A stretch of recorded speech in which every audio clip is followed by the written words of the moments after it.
Há 6 anos atrás, eu ganhava mais ou menos R$ 1.300 por mês. Dá uma olhada no meu contra-cheque aí. Hoje, eu consigo faturar mais de R$ 100 mil por mês, trabalhando em casa ou viajando pelo mundo, vendendo produtos de outras pessoas. Você quer aprender como que eu faço isso? Então clica no link na descrição desse vídeo que eu vou te ensinar. O que é resultado em cima do Palmeiras é que o jogo não é bonito. E aí esses números mostram que é um time muito eficiente, Lino, que precisa de poucas oportunidades para concluir em gol. É o nono em finalizações do time do Palmeiras, ou seja, precisa de pouco para matar os seus adversários, porque tem qualidade. E hoje sustenta seu jogo na qualidade dos jogadores. A lógica de jogo do Palmeiras ainda é muito arriscada, principalmente para confrontos de alto nível. Você dá a bola para o adversário do jeito que o Palmeiras dá, permitir oportunidades do jeito que o Palmeiras permite, se o nível sobe um pouco mais, o Palmeiras pode se complicar, sim. Eu concordo com você que é o que faz a diferença no futebol brasileiro, é a qualidade individual, porque sim, os esquemas acabam se encaixando ali. Tem muito time que joga parecido, não todos. A gente tem hoje os 4 ou 5 que têm característica própria. E aí é no talento individual. A gente tem alguns times que invertem essa lógica, né? Que tem na construção do jogo mais valor do que no poder individual. O Fluminense é assim, o Botafogo está assim. Atlético Paranaense. O Atlético já começa a alcançar um nível mais equilibrado. Santos. O Bahia já começa a alcançar esse nível mais equilibrado. Santos, na resposta de tabela, o Santos. Também. Alguns times que têm lógica de jogo legal e se sustentam a partir disso. O Corinthians, por exemplo, é um time que tem uma lógica de jogo. Ela só não acontece. A do Palmeiras acontece. Agora, essa questão não joga bonito, queria que você me apontasse quem é que joga bonito. São 20 times no campeonato. Tem 2, 3 que jogam. Não tem. A gente não consegue encontrar 3 times que jogam. A gente tem momentos ou dias. Isso. Não tem uma regularidade. Exatamente. Não é mais importante, principalmente para o torcedor, jogar de uma maneira que você conheça, ainda mais saiba no Brasileirão, que vai acontecer, e que o resultado vai dar certo. Acho que e se a gente for pensar, nos últimos anos, que time foi campeão? Esse time aí encantou mesmo. Olha, o Cruzeiro, aquele Cruzeiro que disparou. Já faz um certo tempo. Faz um tempo, é. Já faz um certo tempo. Os últimos 4 campeonatos foram vencidos por Corinthians e Palmeiras. Né? Talvez o Corinthians de 2015. Mas você aceita isso como algo razoável para um time do nível do Palmeiras, Não deveria. Elenco que o Palmeiras tem? Palmeiras e Flamengo deveriam jogar mais bonito, de uma maneira mais agradável. Não é bonito, eu não gosto dessa palavra bonito. Eu acho... Melhor. Não, ser dono de jogo. O Palmeiras consegue jogar muito em função da fragilidade dos adversários, dos erros que eles cometem, da facilidade que ele tem em função do nível técnico para definir partidas. Mas o Palmeiras não tem jogos controlados. O Palmeiras, na posse de bola, não mantém jogo para poder tirar da própria área, né, os lances que toda hora acontecem. O time do Palmeiras chama jogo. A hora que o nível subir, o Palmeiras pode se complicar. E eu não imagino o Palmeiras mais preparado para o Campeonato Brasileiro. Essa é uma análise legal porque ela não é subjetiva. Você está falando de proposta de jogo que pode não funcionar de acordo com o adversário. Mas a filosofia de ideia dos de 3 jogo. últimos times campeões, o resultado que deu foi esse, no Campeonato Brasileiro. Mas vai bater, a Libertadores é perigosa para isso. Não, eu acho que o Palmeiras corre risco na Libertadores e na Copa do Brasil, porque um dia pode ser que o jogo não encaixe. Se esse dia for um jogo eliminatório, vai criar uma situação difícil para o Palmeiras. No Campeonato Brasileiro, jogando dessa maneira, por 38 rodadas... Vai sobrar. Vai sobrar. Tem que achar esse equilíbrio entre a qualidade do elenco e o nível de jogo que precisa subir. Subiu um pouco. Mas eu acho que ainda não é o que o elenco é capaz de entregar. Dá para tirar mais desse elenco do Palmeiras. Mas eu tenho a impressão que a proposta é essa mesmo. A proposta é essa. O Filipão não vai sair disso. O Filipão não vai... Mas por opção. Ele quer que funcione assim. Por ideias de jogo. É a linha defensiva excessivamente baixa, né? É o ponto de contato com a marcação do adversário, que normalmente é no próprio campo do Palmeiras. É um Palmeiras que joga demais com bola aérea, é excelente nisso, define nisso. E corre é um Palmeiras risco. Que faz um gol e se satisfaz, porque ele sabe que o adversário vai se desesperar, vem para cima, ele tem Dudu, que é o rei da assistência no Campeonato Brasileiro, o cara que faz a diferença em contra-ataques. Ele tem jogadores eficientes para marcar jogo. É uma estratégia de jogo que funciona aqui para o nosso nível, mas quando sobe o sarrafo e se chega em Libertadores, o Palmeiras precisa de mais e já era para estar entregando mais. E com esse elenco, Lofredo, o Palmeiras vai fazer, como disse o Felipão, falou 5 ou 6 mudanças e mantém o nível. Total. Pode pegar pontualmente, aqui tem característica diferente, mas o nível coletivo fica igual. Não, mantém. A gente está fazendo uma avaliação, se eu for fazer uma avaliação de elenco, você tem outros elencos bons. O Palmeiras tem o Ramiro, que está treinando e ainda não foi nem apresentado. O Ramires. Ramires, perdão. Se tivesse o Ramiro, talvez não fosse. Não fizesse tanta diferença. Tanto, assim, o Ramires vai acrescentar mais. Faz diferença. Mas assim, o elenco do Palmeiras, talvez o do Flamengo se aproxime, mas ainda tem uma distância. Se Do você Flamengo? trocar, ainda tem uma distância. Mas tá ficando mais Mas forte. tá ficando mais. Não, eu diria que com os complementos que podem vir aí, vai ficar de igual para mais forte. Não, o Gerson é um baita reforço. Para Vou falar de dele igual daqui a para pouco. mais forte. Mas no momento, se você olhar ali o elenco, ainda o Palmeiras leva uma vantagem. Elenco, sim. Isso faz com que o Filipão possa mudar 6 jogadores. O que eu acho ruim, geralmente. Quando você muda 6 jogadores, você está mudando todo o entrosamento do time. A gente via isso nos amistosos. Saíram... entraram os 11 titulares. O técnico veio para o segundo tempo com 6 modificações. Cara, uma bagunça. É um outro jogo completamente diferente, né? Porque reserva, no caso do Palmeiras um pouco menos, mas reserva ainda é reserva. Vários reservas juntos, a tendência é dar um resultado menor, senão eles não seriam reservas, né? No caso do Palmeiras, dá menos, mas dá, assim, muito menos do que os outros, porque todos esses reservas poderiam ser titulares nos outros 19 times. Não, e o segredo dos reservas do Palmeiras é tirar os outros jogadores da zona de conforto. Sim. É o fato de você criar competitividade dentro do elenco. Se você estabelecer time e não der espaço para os outros, você tem, primeiro, grandes jogadores fora, e isso nunca é bom para o ambiente. Depois você tira a competitividade. E o que o Palmeiras consegue fazer com esse revezamento é isso. Mas essa história de manter nível o tempo inteiro é porque o nível do Campeonato Brasileiro não exige tanto. Não. O Borja, qual que vocês acham que é o futuro dele? Ele vai ganhar mais uma chance, provavelmente será titular no Clássico. A gente não tem certeza, né? Nada é confirmado, mas tudo indica que ele será titular. Você acha que ele ainda vai encaixar, Lofredo? Ele é um jogador que vai ficar ali entrando de vez em quando? Acho bem difícil. Até ser O negociado. Davidson tomou uma dura, né? O Felipão falou que se ele quiser jogar de centroavante, para ele jogar de centroavante. Não ficar saindo da área, porque saindo da área ele não vai participar do jogo e não vai entregar o que o Felipão precisa dele, que são os gols. Você não é 8. Você não é 8, você é 9. Na verdade, não é 8 nem 9. Mas enfim, quer que jogue ali dentro da área e assim, é claro que a ideia é essa. E o Borja só consegue jogar dentro da área. Mais ou menos, né? Também nem tem conseguido tanto. Mas eu acho que o Palmeiras vai ganhar nesse setor é quando o William estiver pronto. Porque o último jogo do Borja foi em maio, é muito tempo, né? Porque o William pode jogar nas duas funções. Ele pode sair da área, ele pode ficar dentro da área. E aí ele vai colocar uma pressão no Davidson. E ele tinha sido decisivo em 2016 contra o São Paulo, Borja.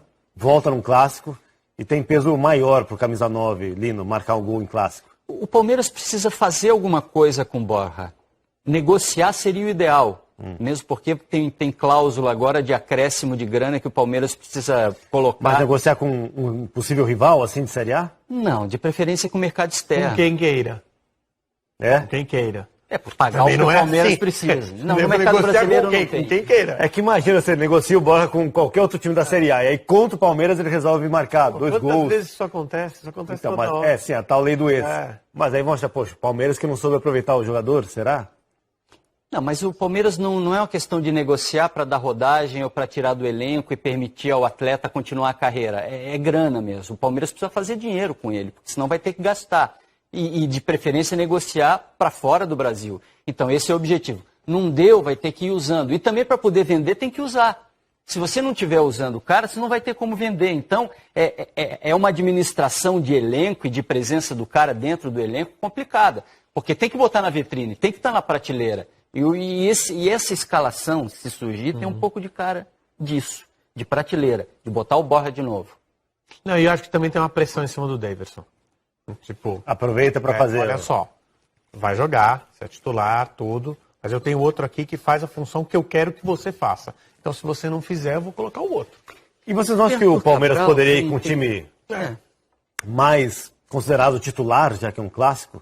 E já que está defendendo essa invencibilidade que pode não entrar em campo, mas é uma marca histórica que é bacana também. É que saber, ninguém sabe direitinho o que o Filipão vai fazer. De repente ele fala que vão ter ele está mudanças. mudando a defesa toda, mas no setor ofensivo. Ele vai manter Dudu, Ele tem o Scarpa voltando agora, tem Lucas Lima. Em tese, essa escalação que está correndo no mercado é uma escalação muito próxima do time titular. Se não fosse, podia ser o time titular. Sim. Principalmente no setor ofensivo. Ali você muda, não muda... Vou falar rapidinho a escalação que está correndo no mercado, como você disse. O Everton, Marcos Rocha, o Mike, Antônio Carlos, Dracena, Vitor Luiz na esquerda, Thiago Santos, Bruno Henrique, Lucas Lima, Scarpa, Dudu e Borja. Thiago Santos, Bruno Henrique, Lucas Lima e Scarpa. Esse é o meio-campo. Esse é o meio-campo. Qualquer outro time da Série A quer ter esse meio-campo. Sim. O Thiago Santos, em tese, não é o titular. O que mais? O Scarpa, em tese, não sei. Tá voltando, né? O Borja. Tá voltando, mas ainda há pouco era. Mesmo os laterais. Lucas Lima a defesa vai ou tá não bem... vai? Mas o Gustavo Gomes é titular, né? Gustavo Gomes é... A defesa é toda teoricamente reserva. Não joga, A defesa toda reserva também podia jogar em qualquer time da Série A. Dracena e Antônio Carlos. O Luan e o Gustavo Gomes. Aí o Diogo Barbosa numa lateral, o Marcos Rocha na outra. Isso. É a defesa toda reserva. Mas assim, não dá para dizer assim, vamos imaginar que o Palmeiras perca do São Paulo. Não dá para dizer assim, o Palmeiras perdeu do São Paulo porque colocou o time reserva. Assim, essa não pode ser a justificativa. Porque esses caras que estão entrando, eles jogam tanto quanto os outros. Eles têm mais ou menos o mesmo número de jogos, ou seja, não estão parados. Está todo mundo meio parado porque está retornando para da Copa América. O São Paulo, mas, enfim, eles têm rodagem. É o 9º colocado nesse momento, 14 pontos. O líder Palmeiras tem 25. São Paulo, para aspirar a algo grande nessa temporada, esse jogo é importante também para isso. Para a tabela. Para o Palmeiras, se acabar tropeçar amanhã, se tropeçar na próxima rodada, ele continua líder, vai continuar ali como favorito nessa temporada do Brasileirão. Ele tem 5 pontos de vantagem para o Santos, que é o vice-líder. Tem jogo pesado com o Bahia, né? Esse jogo para o São Paulo, acho que é o mais importante. Claro que a vitória vai dar uma demonstração de força e vai fazer com que, no aspecto psicológico, o time se lance à disputa e mostrar que tem elenco também, posição. Né? Acho que o mais importante é ver como o São Paulo volta dessa parada, porque teve tempo para recuperar os jogadores. Eu falei do Hernanes, eu falei do Pato, mas tem o Pablo também que estava machucado. O Antony vinha num desgaste muito grande, porque jogou um número de jogos muito alto para um jogador que está saindo da categoria de base para o profissional. E o tempo, a gente sabe que o Cuca costuma dar resultado com o tempo de trabalho. Aquela brincadeira que eu fazia antes, vai todo mundo voltar bem. Eu tenho uma certa confiança de que o São Paulo consiga voltar melhor do que parou. Outros times eu não tenho tanta certeza assim. O elenco é bom, né? O São Paulo parou numa sequência de um empate, 4 derrotas. A parada do São Paulo foi providencial. Foi importante. Foi porque muito não dá para voltar pior também, né? Não, sempre dá. Pior não tem limite. O pior não tem limite. Imagina alguma coisa muito ruim, dá para piorar. Os últimos 5 jogos de São Paulo no Brasileirão, 4 empates e 1 derrota. Então. É demais, né? Não chega a ser muito positiva. É pesado. Mas esses jogadores que são chave no elenco de São Paulo que o Lofredo citou, Hernanes, Pablo e Pato, pode ser um São Paulo bem mais forte do que aquele São Paulo que terminou. Inclusive o Antony, que estava realmente num viés de baixa por desgaste físico, provavelmente. E alguns conceitos que ele precisa consolidar a partir de agora. O Pato diz que não quer ser centroavante, não é centroavante, não será centroavante, vai jogar pelo lado esquerdo. Ok, vai produzir a ver, né? O Pablo volta de que maneira? E o Pablo será realmente esse centroavante? O Raniel não pode ser esse jogador, um outro jogador de velocidade como o Toró não pode ocupar, e isso foi testado. Eu estou falando de hipóteses trabalhadas pelo próprio Cuca, né? O Antony é o menino, o São Paulo garante que não vai vender, que não vai fazer dinheiro com ele agora, pode até encaminhar as coisas, mas não é por aí. De que forma você vai estruturar elenco daqui para frente? Em que nível voltam esses jogadores? O Hernanes volta em que nível agora para poder ser produtivo? O time se constrói a partir dele. Se ele estiver bem e tivesse recuperado de verdade nessa parada, São Paulo muda de patamar. E eu falei dos últimos 5 jogos, mas já são 7 jogos sem vitória essa sequência do São Paulo no Campeonato Brasileiro. Provável escalação, treino fechado direto realizado pelo Cuca. Thiago Volpe no gol, Hudson, que vem fazendo uma boa atuação na lateral direita, né, que não é a posição em que ele mais atua. Mas o São Paulo procura a lateral direito ainda? O Bruno Alves, Arboleda e Reinaldo, Luan, Tietê, Hernanes, Antony, Pato e Pablo. Provável. tem o Toró, que o Lofredo já falou que é uma possível entrada. Lino. É um bom time também. Lino não só falou como o Lino, perdão, o Lino que ele lembrou do Toró. Vai defender o Toró? Vai defender a escalação do Toró. Sabe o que eu acho que vai emplacar no São Paulo? Acho que o Raniel vai emplacar, cara. O São Paulo precisa de um jogador com essa característica, um pouco mais dentro da área. O Pablo não é esse jogador. Se o Pato não quiser ser, ele também não vai ser e não tem como fazer com que ele seja. O Pato não vai ser. Engraçado, eu não acredito no Pablo como esse centroavante, esse jogador de área do São Paulo. Ele não tem um jeito de centroavante, mas é um cara talentoso, eficiente. O Pablo. Pablo? Não, ele até tem jeito de centroavante, ele é grandão, né? Ele se impõe, ele fisicamente é um cara que impressiona.